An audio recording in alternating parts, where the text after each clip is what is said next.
నమస్తే, welcome to mid day news. నేను ప్రియా శర్మ. బులెటిన్ల ముందుగా హెడ్లైన్స్ చూద్దాం. కొనసాగుతున్న సిడబ్ల్యూసి సమావేశం, మేనిఫెస్టో ఆమోదంపై చర్చ.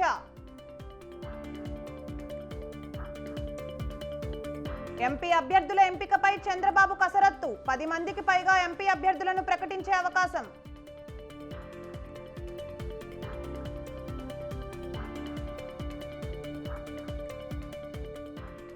మేమంతా సిద్ధం పేరుతో సీఎం జగన్ బస్సు యాత్ర షెడ్యూల్ను విడుదల చేయనున్న వైసీపీ.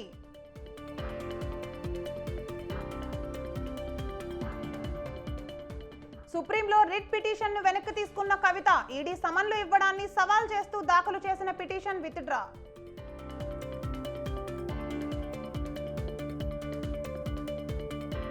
తమిళనాడులో బీజేపీతో పీఎంకే పొత్తులో భాగంగా 10 సీట్లు కేటాయించిన బీజేపీ.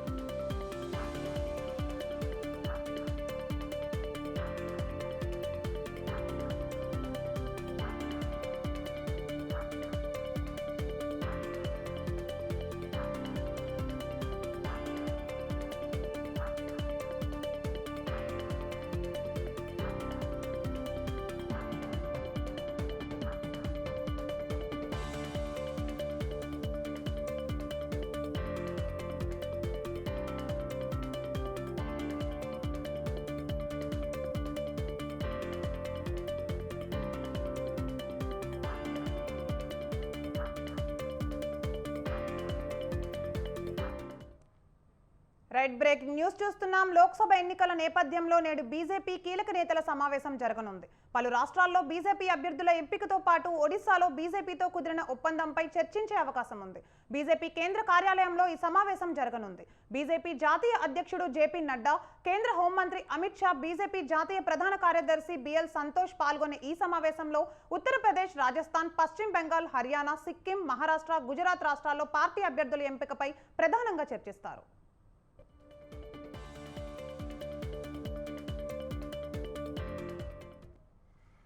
మొదట ఉత్తరప్రదేశ్ అభ్యర్థుల ఎంపికకు సంబంధించి చర్చిస్తారు. ఈ సమావేశంలో యూపీ ముఖ్యమంత్రి యోగి ఆదిత్యనాథ్, డిప్యూటీ సీఎంలు కేశవ్ ప్రసాద్ మౌర్య, బ్రిజేష్ పాఠక్, బీజేపీ యూపీ శాఖ ప్రెసిడెంట్ భూపేంద్ర చౌదరి కూడా పాల్గొంటారు. ముఖ్యంగా 25 సీట్లపై చర్చ జరుగుతుంది. అలయన్స్ లో భాగంగా మీర్జాపూర్, సోన్భద్ర స్థానాల్లో అప్నాదల్ పోటీ చేస్తుంది. బరాబంకి స్థానంలో బీజేపీ అభ్యర్థిని మార్చాలని బీజేపీ భావిస్తోంది.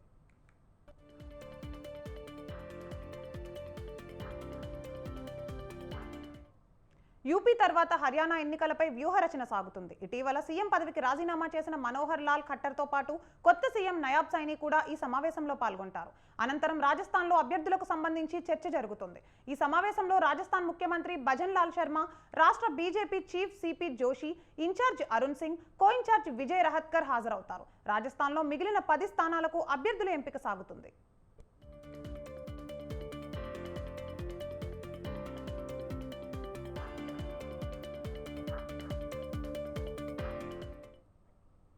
ఇక సమావేశం 4వ దశలో పశ్చిమ బెంగాల్ అభ్యర్థులపై చర్చ జరుగుతుంది. ఈ సమావేశానికి రాష్ట్ర బీజేపీ చీఫ్ సుఖాంత మంజుదర్, పశ్చిమ బెంగాల్ అసెంబ్లీలో ప్రతిపక్ష నాయకుడు సువేందు అధికారి, అమితాబ్ చక్రవర్తి పాల్గొంటారు. 23 లోక్సభ స్థానాలకు అభ్యర్థులను ఫైనలైజ్ చేస్తారు. అనంతరం సిక్కిం, ఒడిశా, మహారాష్ట్ర బీజేపీ అభ్యర్థుల విషయం చర్చిస్తారు. ఒడిశాకు సంబంధించి విస్తృత స్థాయి చర్చ జరుగుతుంది.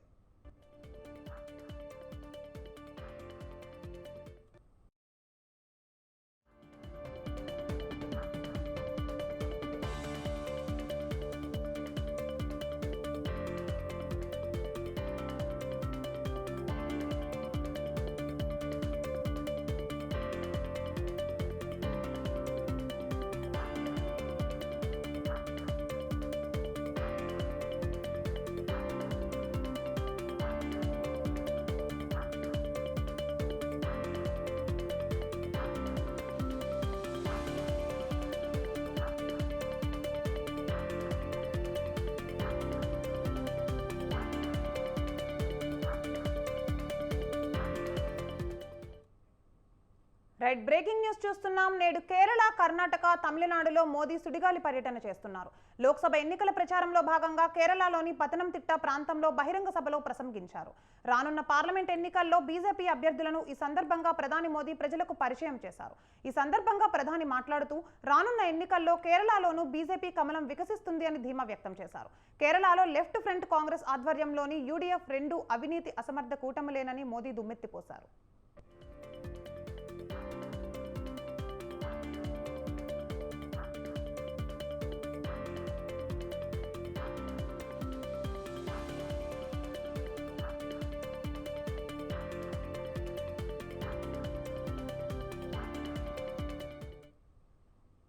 ప్రధాని కేరళలోని పాలక్కాడ్లో ఉదయం రోడ్ షోలో పాల్గొన్నారు. ఈ సందర్భంగా కేరళతో పాటు దక్షిణాది రాష్ట్రాల్లో ప్రజలు ఎన్డీఏ పట్ల అభిమానం చూపుతున్నారని అన్నారు.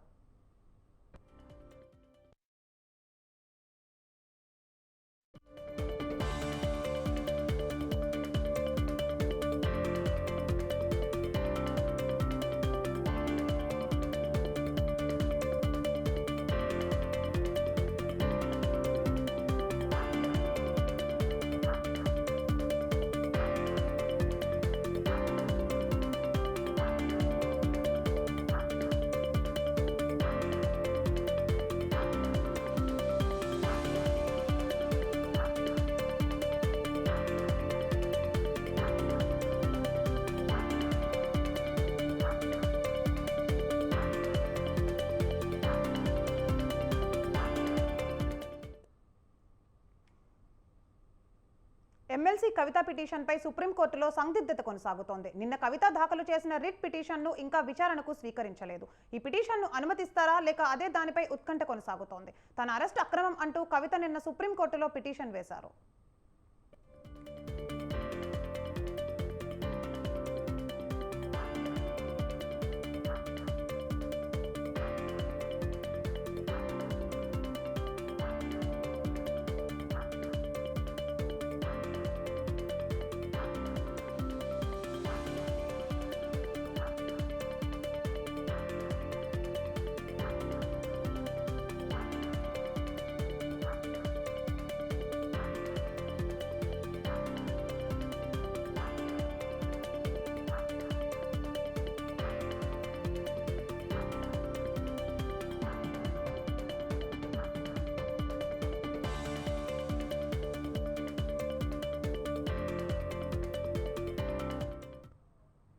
రైట్ బ్రేకింగ్ న్యూస్ చూస్తున్నాం. ఎమ్మెల్సీ కవిత పిటిషన్ పై సుప్రీంకోర్టులో సందిగ్ధత కొనసాగుతోంది.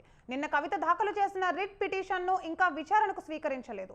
ఈ పిటిషన్ను అనుమతిస్తారా లేదా అనే దానిపై ఉత్కంఠ కొనసాగుతోంది. తన అరెస్ట్ అక్రమం అంటూ కవిత నిన్న సుప్రీంకోర్టులో పిటిషన్ వేశారు.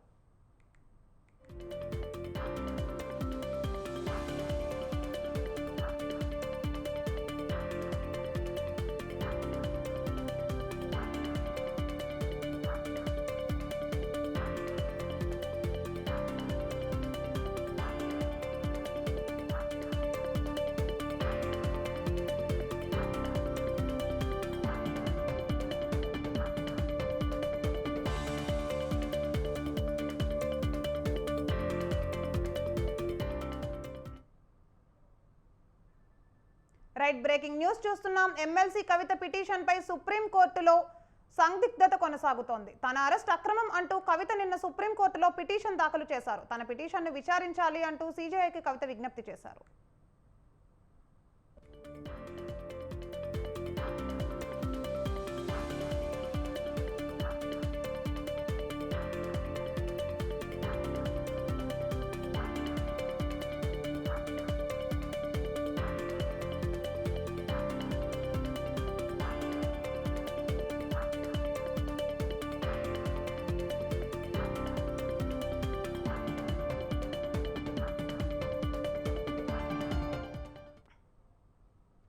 రైట్ బ్రేకింగ్ న్యూస్ చూస్తున్నాం. ఎమ్మెల్సీ కవిత పిటిషన్ పై సుప్రీంకోర్టులో సందిగ్ధత కొనసాగుతోంది. నిన్న కవిత దాఖలు చేసిన రిట్ పిటిషన్ను ఇంకా విచారణకు స్వీకరించలేదు. ఈ పిటిషన్ను అనుమతిస్తారా లేదా అనే దానిపై ఉత్కంఠ కొనసాగుతోంది. తన అరెస్ట్ అక్రమం అంటూ కవిత నిన్న సుప్రీంకోర్టులో పిటిషన్ దాఖలు చేశారు. తన పిటిషన్ను విచారించాలి అంటూ సీజేఐకు కవిత విజ్ఞప్తి చేశారు. మరోవైపు ఈడీ సమన్లను సవాలు చేస్తూ కవిత పిటిషన్ సుప్రీంకోర్టులో విచారణకు వచ్చింది. ఉదయం పాత పిటిషన్పై విచారించిన న్యాయస్థానం పిటిషన్ అసమగ్రంగా ఉందని చెప్పింది. ధర్మాసనం సూచన మేరకు కవిత తరపు న్యాయవాదులు పిటిషన్ను ఉపసంహరించుకున్నారు. కవిత అరెస్ట్ అయిన నేపథ్యంలో ఈ పిటిషన్ నిరర్ధకరంగా మారిందని న్యాయవాదులు పేర్కొన్నారు.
రైట్, బ్రేకింగ్ న్యూస్ చూస్తున్నాం. సార్వత్రిక ఎన్నికల షెడ్యూల్ విడుదలైన నేపథ్యంలో గెలుపు వ్యూహాలను సిద్ధం చేసేందుకు కాంగ్రెస్ వర్కింగ్ కమిటీ భేటీ జరుగుతోంది. కాంగ్రెస్ అధ్యక్షుడు మల్లికార్జున ఖర్గే అధ్యక్షతన జరిగే ఈ భేటీలో మాజీ అధ్యక్షులు సోనియా గాంధీ, రాహుల్ గాంధీలతో పాటు కీలక నేతలు హాజరయ్యారు. ఈ భేటీలో లోక్సభ ఎన్నికల మేనిఫెస్టోకు తుది రూపు ఇవ్వనున్నారు.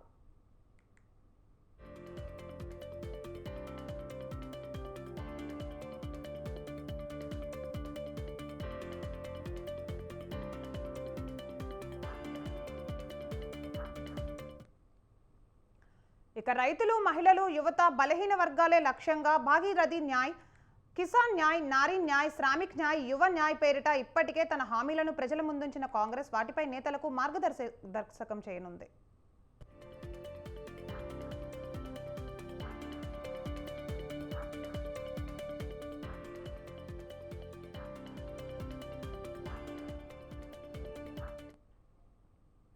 పంటల కనీస మద్దతు ధరకు చట్టబద్ధత కల్పించడం, రైతులకు వడ్డీ లేని రుణాలు, ప్రస్తుతం కేంద్రం అందిస్తున్న సాయం పెంపు, యువత కోసం 30 లక్షల ఉద్యోగాల భర్తీ, ప్రభుత్వ లేక ప్రైవేటు రంగంలో 25 సంవత్సరాల కంటే తక్కువ వయసున్న ప్రతి డిప్లోను లేక డిగ్రీ హోల్డర్కు అప్రెంటిస్షిప్ శిక్షణకు గల సాయం వంటి హామీలను చర్చించనుంది.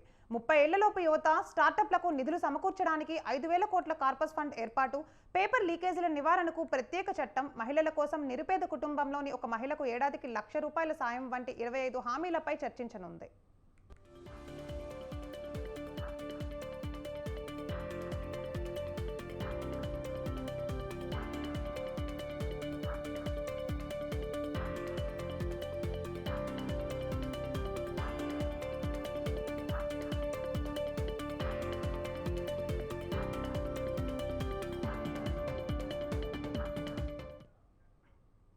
ఇక ఎన్నికల్లో పోటీ చేసే అభ్యర్థులకు సంబంధించి ఇప్పటికే పలుమార్లు భేటీ అయిన కేంద్ర ఎన్నికల కమిటీ మళ్లీ సమావేశం కానుంది.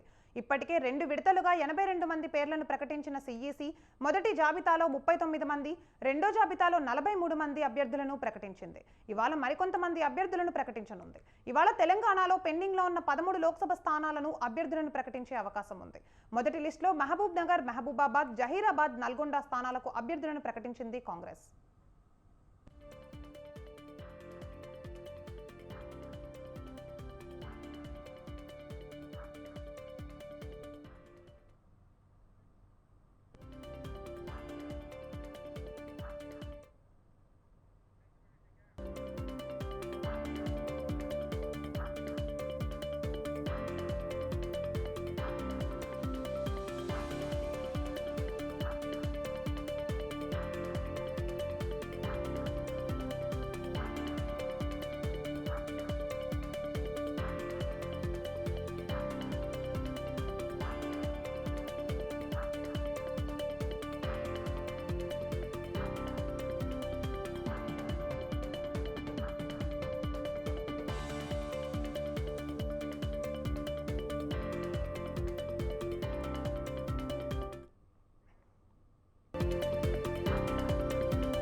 రైట్ బ్రేకింగ్ న్యూస్ చూస్తున్నాం. వైసీపీ ఎన్నికల సమరానికి రంగం సిద్ధం చేసింది.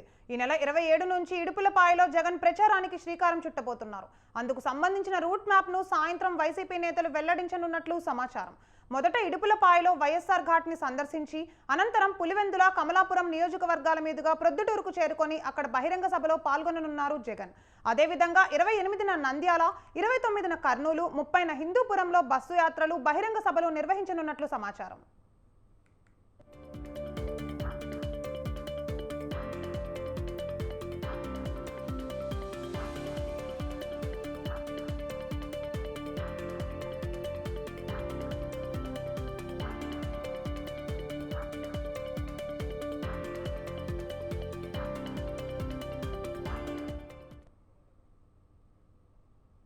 రైట్ బ్రేకింగ్ న్యూస్ చూస్తున్నాం. వైసీపీ ఎన్నికల సమరానికి రంగం సిద్ధం చేసింది. ఈ నెల 27 నుంచి ఇడుపులపాయలో జగన్ ప్రచారానికి శ్రీకారం చుట్టబోతున్నారు. అందుకు సంబంధించిన రూట్ మ్యాప్ ను సాయంత్రం వైసీపీ నేతలు వెల్లడించనున్నట్లు సమాచారం. మొదట ఇడుపులపాయలో వైఎస్ఆర్ ఘాట్ ని సందర్శించి అనంతరం పులివెందుల, కమలాపురం నియోజకవర్గాల మీదుగా ప్రొద్దుటూరుకు చేరుకొని అక్కడ బహిరంగ సభలో పాల్గొననున్నారు జగన్.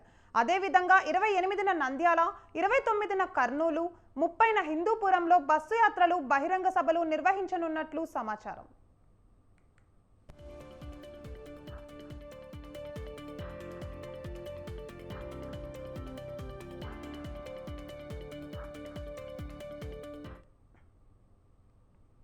బీఆర్ఎస్ నేతలు వర్ష షాకులిస్తున్నారా? ఇప్పటి వరకు సిట్టింగ్ ఎంపీలు మారితే ఇక ఇప్పుడు ఎమ్మెల్యేల వంతు వచ్చిందా? దానంతో మొదలైన వలసలు ఆగుతాయా, కంటిన్యూ అవుతాయా? ఇంతకు బీఆర్ఎస్లో ఉండేదెవరు, వెళ్లేదెవరు? Watch the story.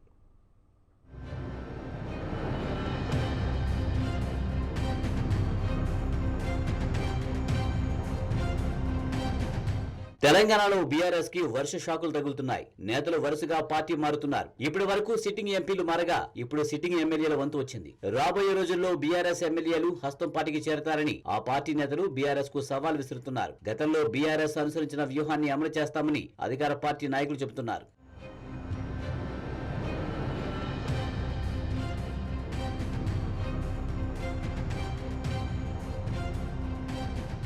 అసెంబ్లీ ఎన్నికల్లో ఓడిపోయిన తర్వాత బీఆర్ఎస్ లో నైరాశ్యం నెలకొంది. అధికారం ఉన్నప్పుడు పదవులు అనుభవించిన నేతలు కాంగ్రెస్, బీజేపీ గూటికి చేరుతున్నారు. ఇప్పటికే బీఆర్ఎస్ సిట్టింగ్ ఎంపీలు 5గురు కాంగ్రెస్, బీజేపీలో చేరారు. Warangal MP Pasunuri Dayakar, Peddapalli MP Venkatesh Netha, Chevella MP Gaddam Ranjith Reddy Congress లో చేరారు. Nagar Kurnool MP Pothuganti Ramulu, Zaheerabad MP BB Patil బీజేపీలో చేరారు. వీరిద్దరికీ బీజేపీ టికెట్లు ఇచ్చింది.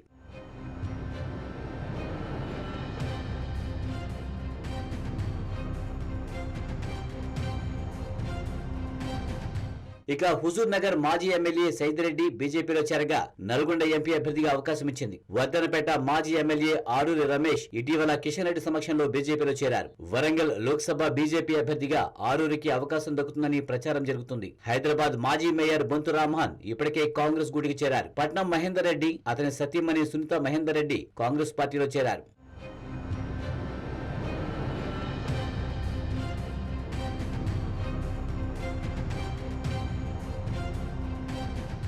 తాజాగా ఎమ్మెల్యేల వంతు వచ్చింది. ఇప్పటికే చాలా మంది బీఆర్ఎస్ ఎమ్మెల్యేలు సీఎం రేవంత్ రెడ్డి కలిశారు. మొదటిసారి ఉమ్మడి మెదక్ జిల్లాకు చెందిన 4 ఎమ్మెల్యేలు రేవంత్ రెడ్డి కలిశారు. ఆ తర్వాత రాజేంద్రనగర్ ఎమ్మెల్యే ప్రకాష్ గౌడ్, చేవెళ్ల ఎమ్మెల్యే కాలే యాదయ్య రేవంత్ రెడ్డి కలిశారు. భద్రాచలం నుండి బీఆర్ఎస్ ఎమ్మెల్యే తెల్లం వెంకట్రావు రేవంత్ రెడ్డి కలిశారు. మాజీ మంత్రి మల్లారెడ్డి తన కుటుంబ సభ్యులతో రేవంత్ రెడ్డి కలిసేందుకు ప్రయత్నించారు. రేవంత్ రెడ్డి విముఖత చూపడంతో బెంగళూరుకు వెళ్లి కర్ణాటక డిప్యూటీ సీఎం డీకే శివకుమార్ కలిశారు. ఈ నేపథ్యంలోనే మల్లారెడ్డితో పాటే అల్లుడు మరి రాజశేఖర రెడ్డి డీకేతో చర్చలు జరిపారు.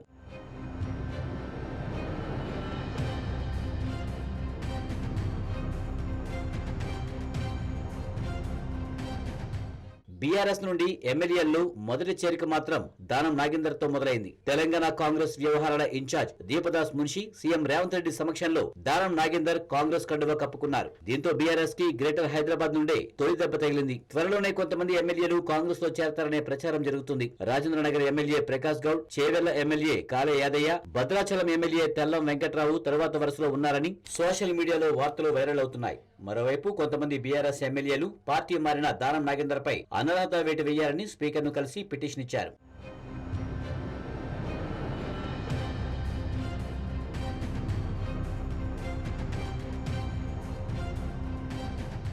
ఎమ్మెల్యేలు పార్టీ మారడంపై బీఆర్ఎస్ అధిష్టానం అలర్ట్ అయింది. పార్టీ మారిన వారిపై చర్యలు తీసుకోవాలని స్పీకర్ కు పిటిషన్ ఇచ్చింది. చట్టపరంగా పోరాటం చేయాలని నిర్ణయం తీసుకుంది. గతంలో బీఆర్ఎస్ అధికారంలో ఉన్నప్పుడు కాంగ్రెస్ ఎమ్మెల్యేలను పార్టీలో చేర్చుకుని శాసనసభ పక్షాన్ని ఎలా విలీనం చేసుకున్నారో ఇప్పుడు బీఆర్ఎస్ శాసనసభ పక్షాన్ని విలీనం చేసుకోవాలన్న కాంగ్రెస్ ఎత్తుగడలను బీఆర్ఎస్ ఏ విధంగా ఎదుర్కొంటుందో చూడాలి.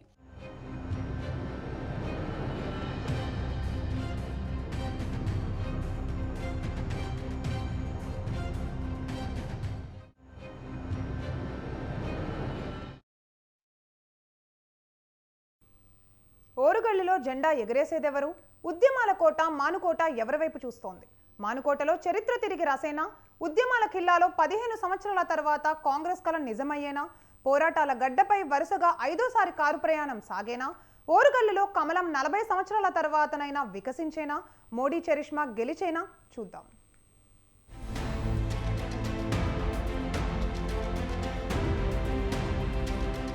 సార్వత్రిక ఎన్నికల నగారం మోగడంతో పోరుగల్లు వరంగల్లో రాజకీయ వేడి రాజుకుంది. తెలంగాణలోని 17 లోక్సభ నియోజకవర్గాలకు ఎన్నికలు జరగనున్నాయి. ఉమ్మడి వరంగల్ జిల్లాలోని ఎస్సీ రిజర్వ్ నియోజకవర్గమైన వరంగల్, ఎస్టీ రిజర్వ్ నియోజకవర్గమైన మానుకోట పార్లమెంట్ స్థానాలకు ఎన్నికలు జరగనున్నాయి. 2 నియోజకవర్గాల్లో మొత్తం 33,43,427 మంది ఓటర్లున్నారు. 2 నియోజకవర్గాల్లోనూ మహిళా ఓటర్ల సంఖ్య అధికం. ఎన్నికల నిర్వహణకు ఇప్పటికే రిటర్నింగ్ అధికారులు ఏర్పాట్లను పూర్తి చేశారు.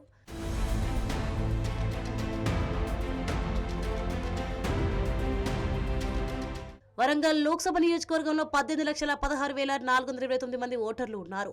ఇందులో 9,23,510 మంది మహిళా ఓటర్లు, 8,92,527 మంది పురుష ఓటర్లు ఉన్నారు.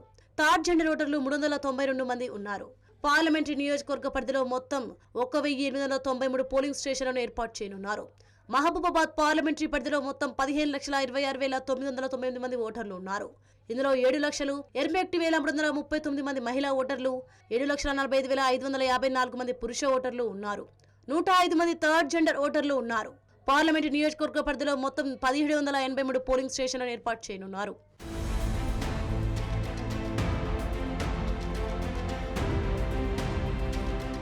ఎస్సీ రిజర్వ్ నియోజకవర్గమైన వరంగల్ 1952లో ఆవిర్భవించింది. తొలినాళ్లలో కాంగ్రెస్ కమ్యూనిస్టులకు కంచుకోట. టీడీపీ ఆవిర్భావం తర్వాత ఆ పార్టీ చేతుల్లోకి వెళ్ళింది. గత 2 పర్యాయాలు బీఆర్ఎస్ ఈ స్థానాన్ని కైవసం చేసుకుంది. ఈ నియోజకవర్గంలో కాంగ్రెస్ పార్టీ 8 సార్లు, టీడీపీ 5 సార్లు, బీఆర్ఎస్ 3 సార్లు, ఇతరులు 2 సార్లు గెలిచారు. తెలంగాణ రాష్ట్రం ఏర్పడిన తర్వాత జరిగిన 2014 ఎన్నికల్లో టీఆర్ఎస్ అభ్యర్థిగా బరిలో నిలిచిన కడియం శ్రీహరి విజయం సాధించారు. శ్రీహరి రాజీనామాతో ఉప ఎన్నికలలో బీఆర్ఎస్ నుంచి పోటీ చేసిన పస్నూరి దయాకర్ గెలుపొందారు. 2019లోనూ దయాకర్ గెలిచారు.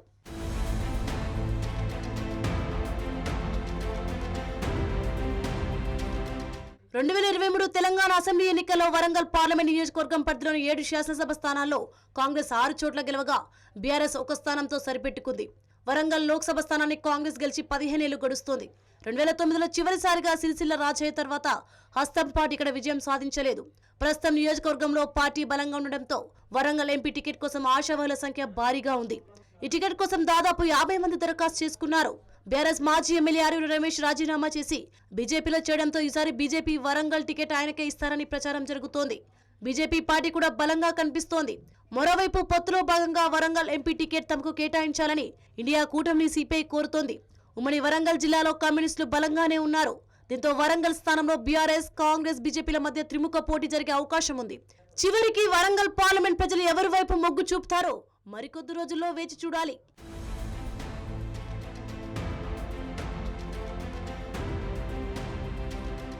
పార్లమెంటు నియోజకవర్గాల పునర్విభజనలో భాగంగా 2009లో మానుకోట స్థానం ఏర్పడింది.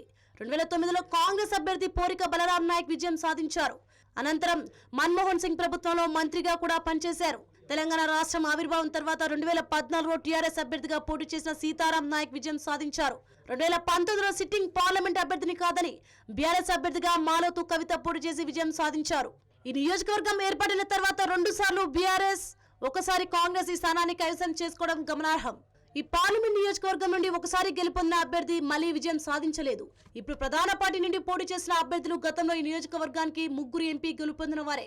అయితే తాజాగా మన రాజకీయ పరిస్థితులు కాంగ్రెస్ పార్టీకి 7 ఎమ్మెల్యేలు ఉన్నారు.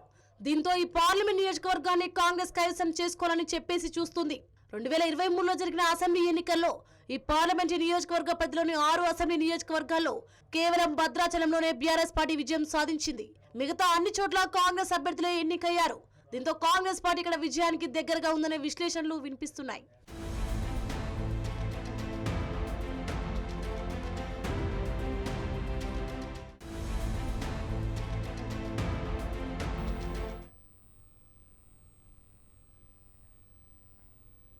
తెలంగాణలో లోక్సభ ఎన్నికల నిర్వహణకు సర్వం సిద్ధంగా ఉన్నామన్నారు సీఈఓ వికాస్ రాజ్.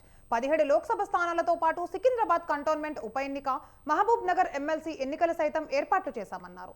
ఎక్కడ ఎలాంటి ఇబ్బందులు రాకుండా అన్ని ఏర్పాట్లు చేశామని వివరించారు. నిబంధనలు అతిక్రమిస్తే చర్యలు తప్పవని హెచ్చరించారు సీఈఓ.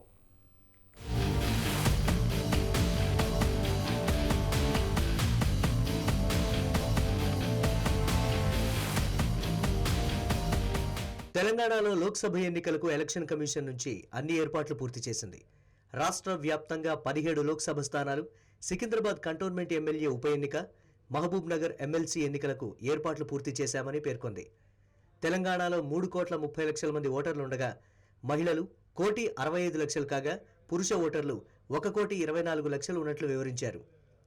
కొత్తగా రాష్ట్ర వ్యాప్తంగా 9,24,000 మంది ఓటర్లు నమోదైనట్లు తెలిపారు. రాష్ట్ర వ్యాప్తంగా సర్వీస్ ఓటర్లు 15,000 ఉండగా పీడబ్ల్యూడీ ఓటర్లు 5,26,000, ఎన్ఆర్ఐ ఓటర్లు 3,400 మంది ఉన్నారు.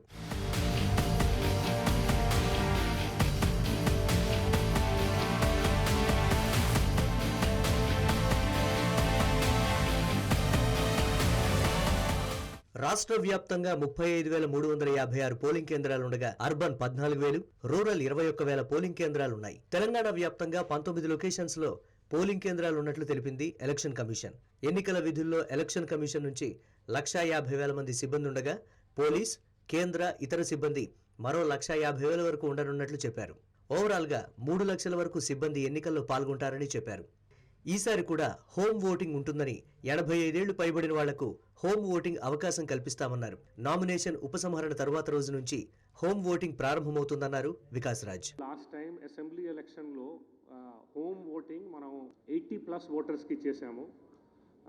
ECI has further modified those guidelines. ఇప్పుడు 80 బదులు 85+ వాళ్ళకి హోమ్ ఓటింగ్ ఉంటుంది. సో 85+ ఓటర్స్ మన దగ్గర 1,94,082 voters are there in our state.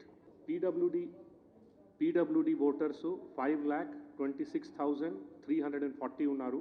They are also eligible for home voting provided the disability is more than 40%.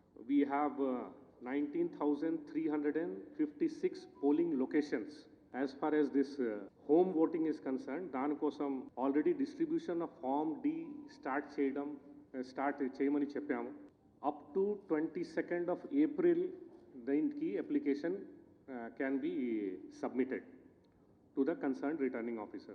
Process of home voting will start 3-4 days, last day of withdrawal tarvata 3-4 days tarvata start అవుతుంది. ఇక గతంలో postal ballot ఓట్ల అంశంలో గందరగోళం కావడంతో ఈసారి ప్రత్యేక దృష్టి పెట్టామన్నారు తెలంగాణ ఎన్నికల ప్రధానాధికారి. పోస్టల్ బ్యాలెట్ లో వేసిన ఓటర్ల లెక్కంతా కూడా ఎలక్షన్ కమిషన్ దగ్గర ఉందన్నారు. గతంలో ఫెసిలిటేషన్ సెంటర్ ద్వారా ఓట్లు వేయించిన ఎలక్షన్ కమిషన్ ఈసారి పోస్టల్ ఓటింగ్ కొత్త సాఫ్ట్వేర్ ద్వారా నిర్వహిస్తున్నామని అన్నారు. ఎన్నికల అధికారులకు, సిబ్బందికి ట్రైనింగ్ ప్రాసెస్ పూర్తయిందని, ఈవీఎంలు సిద్ధంగా ఉన్నాయన్నారు. రిజర్వ్ కూడా ఉంచామన్నారు. ఇక 24 గంటలు పనిచేసేలా ఇంటిగ్రేటెడ్ చెక్ పోస్టులు ఏర్పాటు చేశామన్నారు. 50,000 కంటే ఎక్కువ నగదు ఉంటే పేపర్స్ ఉండాలి, లేదంటే సీజ్ చేస్తామన్నారు. కంప్లైంట్లు సివిజిల్ యాప్ లేదా 1950కి కంప్లైంట్ చేయవచ్చన్నారు. రాజకీయ పార్టీలు, ర్యాలీలు, సభలకు అనుమతి సువిధ యాప్ ద్వారా తీసుకోవాలన్నారు. కొత్తగా 7 లక్షల ఓటర్ కరెక్షన్స్ ఎమ్మెల్యే ఎన్నికల తర్వాత చేశామన్నారు. చిన్న పార్లమెంట్ మహబూబాబాద్ కాగా అతిపెద్ద ఎంపీ సెగ్మెంట్ మల్కాజ్గిరి ఉందని తెలిపారు. రోడ్ షోలు సెలవు రోజుల్లోనే నిర్వహించుకోవాలని, రద్దీ ఉన్న ప్రాంతాల్లో రోడ్ షోలకు పరిస్థితిని బట్టి అనుమతి ఉంటుందన్నారు. రాత్రి 10 గంటల నుంచి ఉదయం 6 గంటల వరకు లౌడ్ స్పీకర్లు వాడటానికి లేదని, ఎన్నికల ప్రచారంలో చిన్నపిల్లలకు అనుమతి లేదని స్పష్టం చేశారు. I'll start with training. Almost returning officers, DOs, police officers ఈ 3 కేటగిరీస్ని ఢిల్లీలో పిలిపించి ఈసీఐ వారు ట్రైనింగ్ ఇన్స్టిట్యూట్ ఉంది, అక్కడ ట్రైనింగ్ ఇవ్వడం జరిగింది.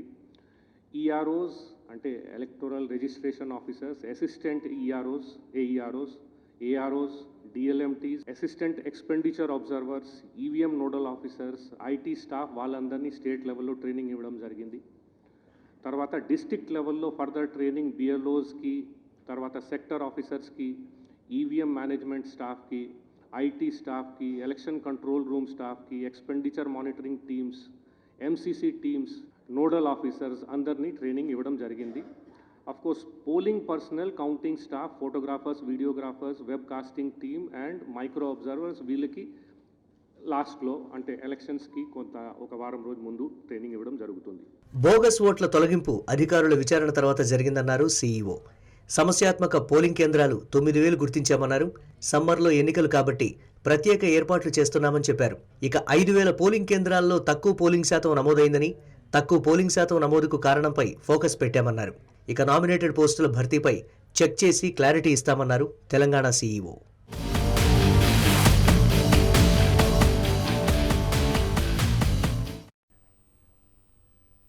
ఇక కేంద్ర ఎన్నికల సంఘం ఎన్నికల షెడ్యూల్ను విడుదల చేయడంతో కోడ్ అమల్లోకి వచ్చింది.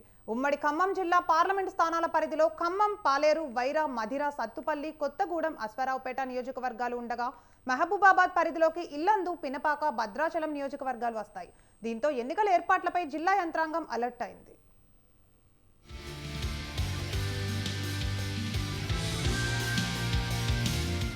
ఎన్నికల కోడ్ వస్తుందని ముందే ప్రచారం జరగడంతో వారం రోజులుగా రాష్ట్ర మంత్రులు ఉమ్మడి ఖమ్మం జిల్లాలో 100 కోట్ల విలువైన అభివృద్ధి పనులకు శంకుస్థాపన చేశారు. మరోవైపు నెల రోజులుగా ఏర్పాట్లలో నిమగ్నమైన యంత్రాంగం కోడ్ అమల్లోకి రావడంతో పూర్తి స్థాయిలో దృష్టి సారించింది. ఇక షెడ్యూల్ విడుదల కావడంతో ప్రధాన రాజకీయ పార్టీల్లో సందడి నెలకొంది. కాంగ్రెస్ ప్రభుత్వం అధికారంలోకి రాగానే పార్లమెంట్ ఎన్నికలను దృష్టిలో పెట్టుకుని ఉమ్మడి జిల్లా వ్యాప్తంగా ఈ 3 నెలల్లోనే 1000 కోట్లకు పైగా అభివృద్ధి పనులకు శ్రీకారం చుట్టింది. ఈ నేపథ్యంలోనే భద్రాచలం, మనుగురులో ఏర్పాటు చేసిన సభల్లో సీఎం రేవంత్ పాల్గొన్నారు. అలాగే డిప్యూటీ సీఎం మల్లు భట్టి విక్రమార్క, మంత్రులు పొంగిరెడ్డి శ్రీనివాసరెడ్డి, తుమ్మల నాగేశ్వరరావు ఇటీవల ఉమ్మడి జిల్లాలోని నియోజకవర్గాల్లో అభివృద్ధి పనులకు నిధులు మంజూరు చేయించారు. ఎన్నికల షెడ్యూల్ వెలువడడానికి కొద్ది గంటలకు ముందు కూడా మంత్రులు నియోజకవర్గాల్లో అభివృద్ధి పనులకు శంకుస్థాపన చేశారు.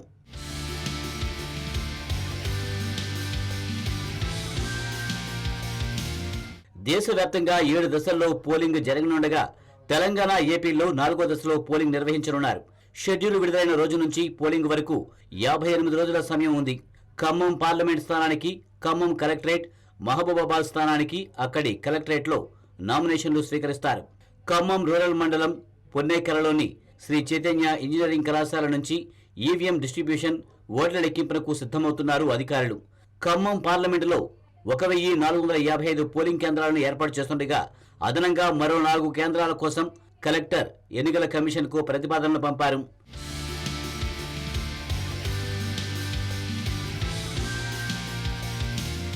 రాజకీయ పార్టీల్లో ఎన్నికల సందడి నెలకొనగా షెడ్యూల్ వెలువడుతుండటంతో ప్రధాన పార్టీల అభ్యర్థుల ఎంపిక, గెలుపు వ్యూహాలపై దృష్టి సారించాయి. ఖమ్మం బరిలో నామా నాగేశ్వరరావు, మహబూబాబాద్ స్థానంలో మాలోతి కవితను బీఆర్ఎస్ మళ్లీ బరిలోకి దింపింది. ఇక కాంగ్రెస్ మానుగోడ స్థానానికి కేంద్ర మాజీ మంత్రి బలరాం నాయక్ను, బీజేపీ మాజీ ఎంపీ సీతారాం నాయక్ను అభ్యర్థులుగా ప్రకటించాయి. అయితే కాంగ్రెస్, బీజేపీలు ఖమ్మం స్థానానికి మాత్రం ఇంకా అభ్యర్థులను ప్రకటించలేదు. దీంతో ఆశావహులు, ఇటు పార్టీ శ్రేణుల్లో ఉత్కంఠ నెలకొంది. సిపిఎం, సిపిఐ సైతం ఎన్నికల్లో పోటీకి ఆసక్తి చూపుతుండగా కాంగ్రెస్తో కలిసి బరిలోకి దిగుతాయా లేక ఒంటరిగా పోటీ చేస్తాయా అనేది తేలాల్సి ఉంది.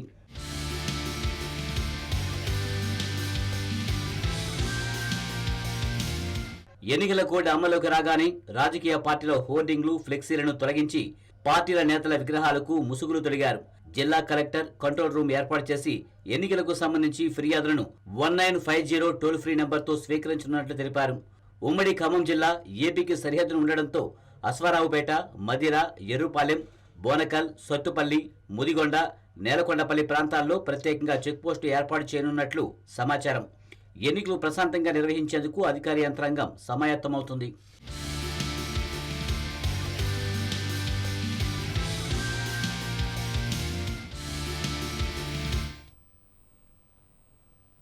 ఇక ఇక తిరుపతి ప్రజలకు సేవ చేసేందుకు టీడీపీ జనసేన బీజేపీ కూటమి అభ్యర్థిగా జనసేన తరపున తనకు అవకాశం ఇవ్వడం సంతోషంగా ఉందన్నారు శ్రీనివాసులు.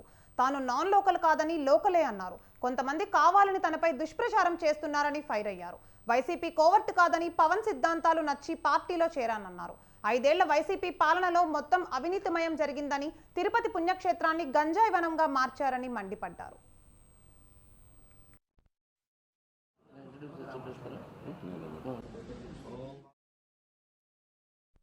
ఆఫీసు కమ్ రెసిడెన్స్ ఇక్కడ ఈరోజు పూజలు వేసి ప్రారంభించడం జరిగింది.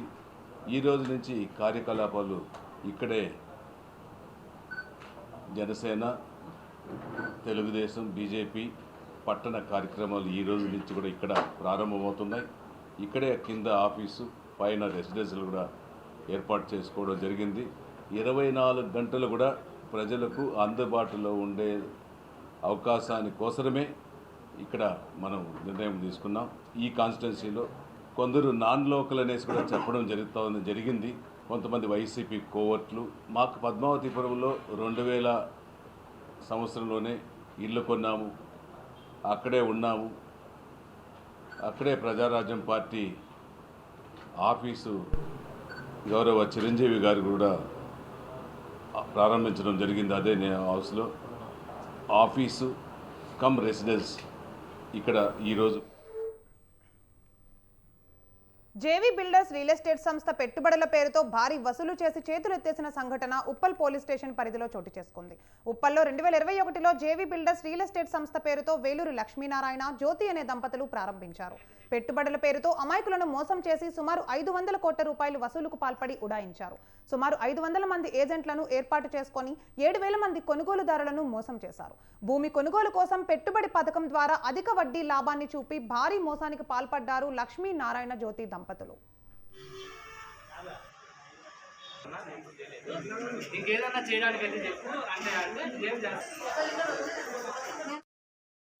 డబ్బులు కట్టి నెలలు గడిచినా భూమి ఇవ్వకపోవడంతో బాధితులు లక్ష్మీనారాయణకు ఫోన్ చేశారు. వారు స్పందించకపోవడంతో నేరుగా ఆఫీసుకు వెళ్లగా తాళం వేసి ఉండడంతో పోలీస్ స్టేషన్లో ఫిర్యాదు చేశారు.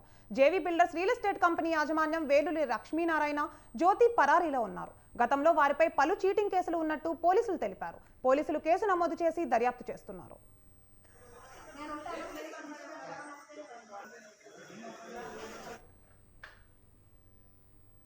ఇక ఇవి బులెటిన్ అప్డేట్స్. కీప్ వాచింగ్ స్వతంత్ర టీవీ.